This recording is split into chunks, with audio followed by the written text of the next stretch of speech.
Let's talk about psychedelics. Let's talk about acid. Let's talk about LSD. Let's talk about music. This is not a video about psychedelic music. This is not a video about drugs per se, although there are a couple of, well, there's a big connection here in this case. This is not a showcase of me showing albums that were influenced by the psych, as you kids now call it. In my day, we just call it psychedelic. Until I came here in the last few years, psych has been a whole new thing. Come on, don't get lazy. Psychedelic, psychedelics, psychedelic, not psych. Come on, how lazy do you have to be, man? That's why I don't like anyone calling me Norm. Forget it. Norm's the guy that sits on the bar at Cheers. Anyway, I digress as I usually do. I'm a child of, not the psychedelics, definitely not that. However, I was born on the very, very tip of the Haight-Ashbury in San Francisco, in a hospital literally across the street overlooking Golden Gate Park, and 3 blocks from what would in the late 60s become the Jefferson Airplane Mansion.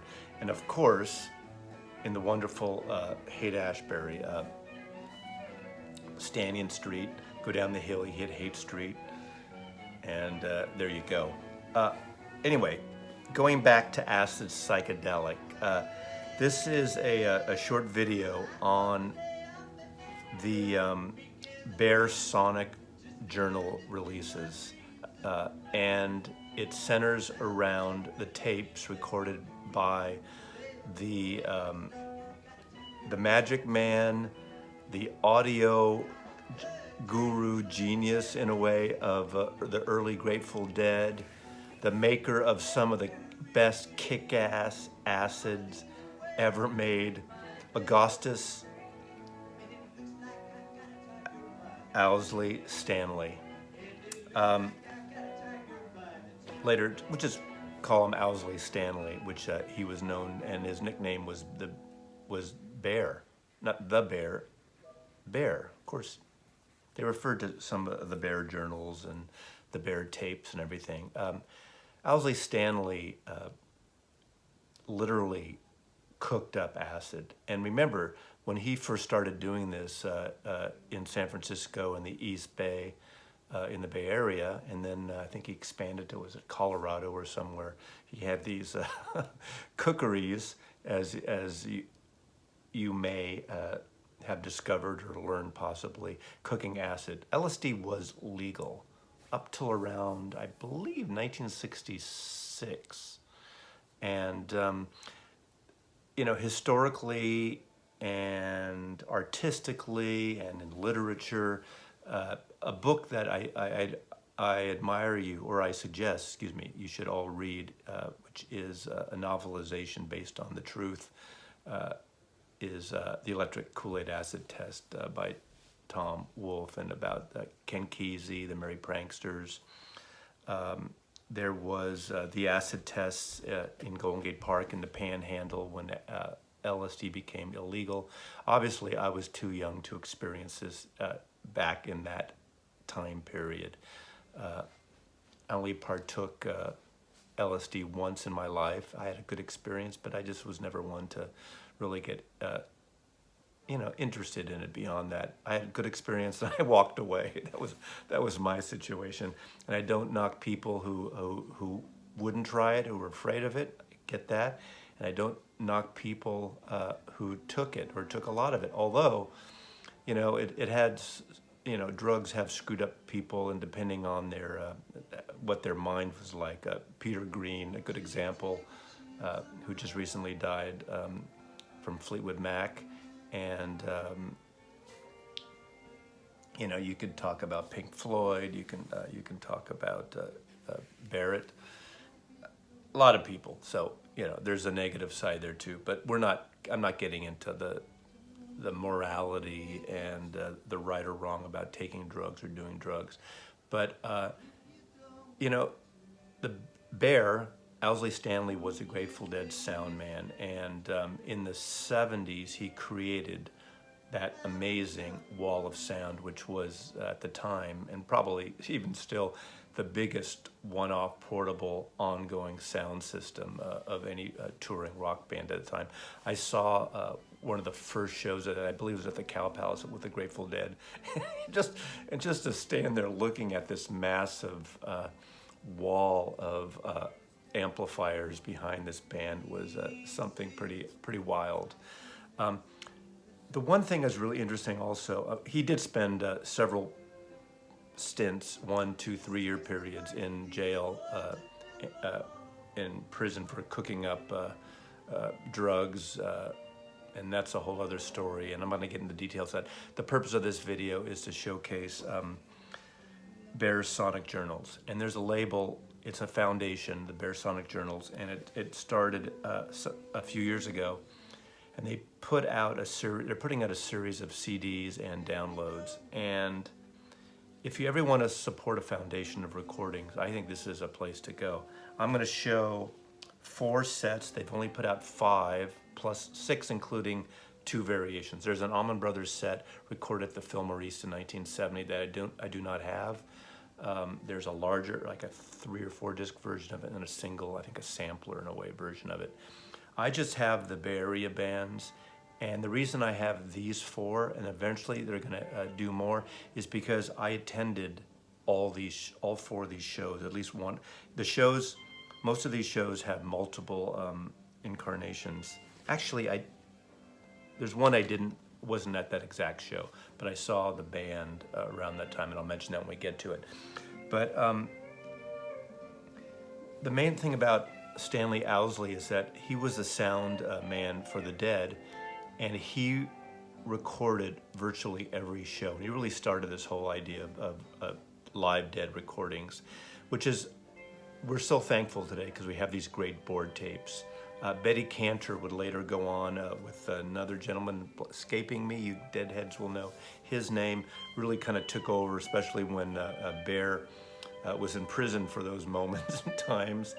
But not only did he record the Dead, he recorded a lot of the opening acts and other artists that opened up for the Dead, and also places that, like at the boarding house in San Francisco, a lot of the smaller clubs. And there are literally 1,300 reels of live music. And one reason also for these archives is we want you to donate, and this is not a pledge drive. Just go to the site, I put a link below, and if you like this kind of music, buy some of these CDs. There's only 4 right now, and they're not very expensive at all. Beautiful packaging, which I'm going to show you, but they're really trying to preserve this section of CDs. It looks like they've digitally archived 400 of the reels so far that rescued by donors like yourself, like myself, and they're working on that. And it's a nonprofit. The Owsley Stanley Foundation is a nonprofit foundation to preserve this music. And the first one they put out is in a magnificent box set that came out several years ago, 3 years ago, and that is Doc and Merle Watson, Bear Sonic Journals are called. And this was I'm not sure if it was a 5 or 6 day or a week-long showcase that Doc and Merle Watson did at the boarding house in San Francisco in 1974. I went to one of these shows. I was just getting into roots music more. My friend Vernon, I mentioned in this channel before, turned me onto this stuff. I went with Vernon to see Doc and Merle Watson. I was getting into bluegrass and the like. Obviously, as a result of being into people like Graham Parsons, getting turned on to Lewin Brothers. But this series has virtually all the shows, as I recall, every night, Dr. Merle Watson. I think there is a vinyl version of this, but not the complete show, I think. I don't have it. And the CD box is just satisfies me quite enough. But the archive shows the tapes, the recordings. What's nice about these, they're board tapes. They're pretty flat transfers, flat masters, no added reverb or manipulation or everything. So it's what you'd expect. Beautifully pristine sounding recordings, but not largely produced. You get into the whole details of the series, great liner notes. But Doc and Merle Watson from 1974, a wonderful, wonderful collection.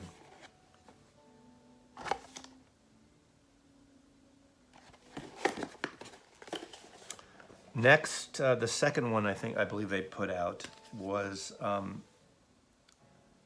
Hot Tuna, Before We Were Them. This is kind of before they were just starting out, and this is Jorma Kakkonen and the great bass player of the Jefferson Airplane, Jack Cassidy, both obviously guitar player and bass player of Jefferson Airplane, is, you know, one of my favorite of the San Francisco bands. This is recorded in Santa Rosa. I did not see this 1969 show, but I saw them probably 5 or 6 times starting in 1970 as they became Hot Tuna, and they actually became more prolific for a while or beyond what the Airplane were doing. As the Airplane were kind of petering out and getting kind of stale and just wacky in not a great way. You know, every Airplane album up until the Starship had some great bits and pieces, but they weren't quite in the same way as they were in the 60s up until about 1970, in my opinion, maybe 71. This is at the Vets Memorial Building, Santa Rosa, California. It's got Jorma, Jack Cassidy, and Joey Covington on drums. Joey Covington would be a member of the Airplane as well for a short time. Again, great recording, lovely record, lovely CD, great music. So if you like the blues, what I realized about all these 4 artists, 4 collections I'm showing, they're all rootsy, bluesy, folk, country related. This is the little booklet that comes with this one.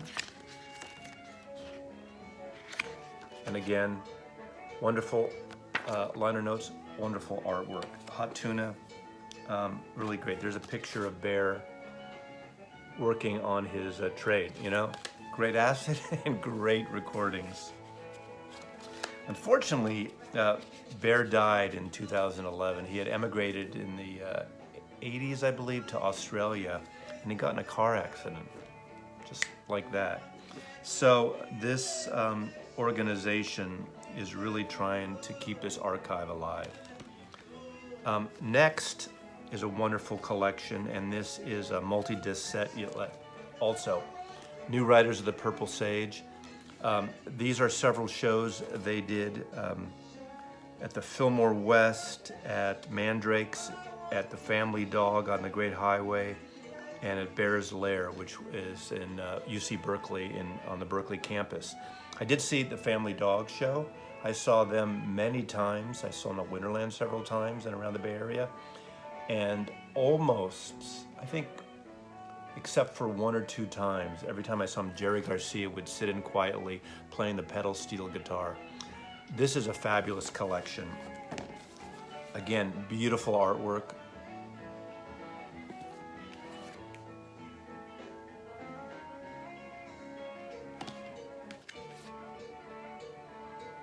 This is what's playing in the background, if you can hear it. Again, not produced at all, but just really nice.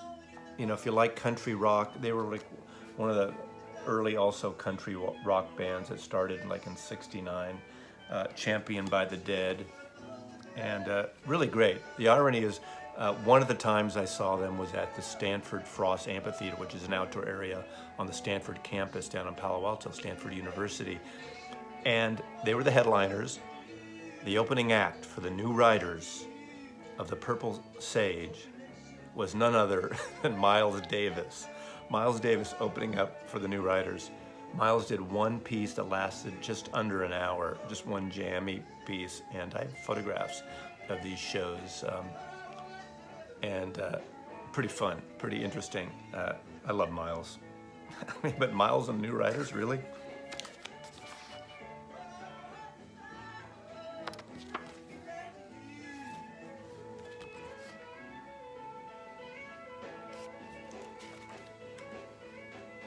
So, New Riders of Purple Sage, Bear's Sonic Journal.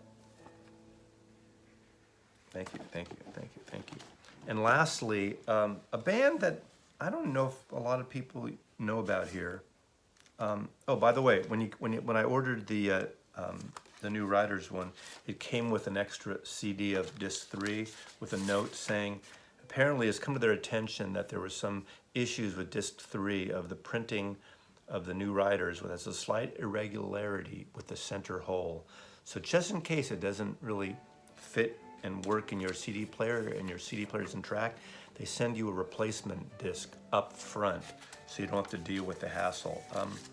Mine actually played fine on this machine. I haven't played it upstairs yet, so I'll keep it intact just in case in my collection. But that's pretty nice that they, you don't have to wait and write them a friggin' letter and get a replacement disc. Lastly, the most recent one is Commander Cody and his Lost Planet Airmen. The name comes from 1930s, 40s movie serials, B-movies from New Republic Pictures of Lost Planet Airmen. They're a Western swing country rock band as well, more on the Bob Wills side of things, of cowboy music, cowboy swing jazz. Fun band. I saw them at the Family Dog. The Family Dog was a venue on the Great Highway in San Francisco. Now, if you've ever been to San Francisco, you know where the Cliff House is. That overlooks the Pacific Ocean, just up from the end of Golden Gate Park. Well, down the hill there was a nondescript building. It's since been torn down with ugly apartments built there. And for years, it was all kinds of things. When I was a kid, at one point, it was a roller skating rink. It was a slot car racing track. And then in the late 60s, it became the Family Dog offshoot, and then changed the name to Friends and Relations Hall. Family Dog was the organization that Chet Helms started. It was his organization, his collective. Chet Helms was the mastermind, if you want to call him a mastermind, but great artistic mastermind of the Avalon Ballroom in San Francisco, which was pretty much in direct competition with the Fillmore, but they both had great shows, the Avalon or the Fillmore. Of course, the Fillmore became more famous because of the chutzpah and intensity of impresario Bill Graham, who just really pushed it. He knows how to push it. Chet Helms wasn't the greatest of businessmen. He was more of an artsy wannabe artist, musician in a way. And so he wasn't a great businessman, but he did put on great shows. And the Family Dog, long after the Avalon closed, the collective still sort of existed and put on shows here and there, and put on a series of shows on the Great Highway. I did attend several shows there, including the New Riders, the Purple Sage, the Grateful Dead, when there were all these solo artists, solo members of the Dead put together, Mickey Hart and Bobby Weir, and all of them, and then they kind of came together as a Dead. There's that great double LP reissue that came out, I think it might have been a Record Store Days some years ago, the great psychedelic cover. I was at that show. I saw the Youngbloods there. I saw the Kinks there. They had some great shows for a short period of time. I can't remember which ones were the Friends Relations Hall and which ones were the Family Dog. But anyway, they were kind of they had some records. I think their records were initially on Paramount, the label. They had a little run with their cover of Hot Rod Lincoln. Got a lot of airplay, at least in the Bay Area, when that came out around I'm thinking 71, 72-ish. But these were recorded in a series of shows in February, March of 1970. Commander Cody and the Lost Planet Airmen, a great country rock outfit that came and lived in the East Bay, lived in Berkeley. I saw them twice, I believe. I think I might have saw them at Winterland. Can't remember the second time exactly, but kind of gives you an idea of them. Anyway, that's the end of this somewhat short video, Bear's Sonic Journal. If you like this kind of music, if you like roots music, if you're a Deadhead, even though these are not Dead albums, especially the New Riders, it's related to the Dead. If you like that 1970 period of the Dead, where they got into their country roots music with American Beauty and Working Man's Dead, which we're celebrating now this year, the 50th of those two albums. and 50 years from this recording, I'd say jump on the bandwagon. You don't need to take LSD or acid or drugs of any kind to enjoy this music, but more importantly, I mean, enjoy the music, support the archive, this kind of stuff. You know, we got to get these tapes, not we, but they got to get these tapes transferred and archived. And to me, this is one of the important things, obviously, in the grand scheme of things of, you know, archiving material maybe not be number one on some people's priorities, but I'd say if you like this type of music, you love CDs, support this. Anyway, Mazzy loves you, and I love revisiting my San Francisco Bay Area growing up when I was 14, 15, 16 years old, around the time of most of these recordings, except for the Doc and Merle. I was 20 years old. 20 years old seeing Doc and Merle Watson. What a great thing that is. Anyway, Mazzy loves you. Take care.